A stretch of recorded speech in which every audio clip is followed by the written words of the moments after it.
day. Come down and get saved. Our work ethic with our band was 7 days a week. You better be at the practice room at like 7 o'clock at night, because we're gonna jam from 7 till like 11 or midnight every single day. Steve Austin in Today Is the Day completely fucking sliced our heads off. We had no idea where these freaks were coming from other than Nashville, Tennessee, which was another part of the head spinning shit for us. If you're the hottest band in town, you've got the best drummer. They have the best drummer.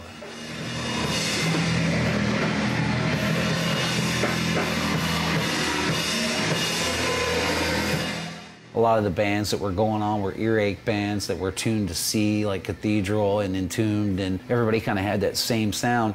So I introduced the idea to them that it might be better if we tune in standard E, which is almost like a punk rock tuning, but yet play metal music.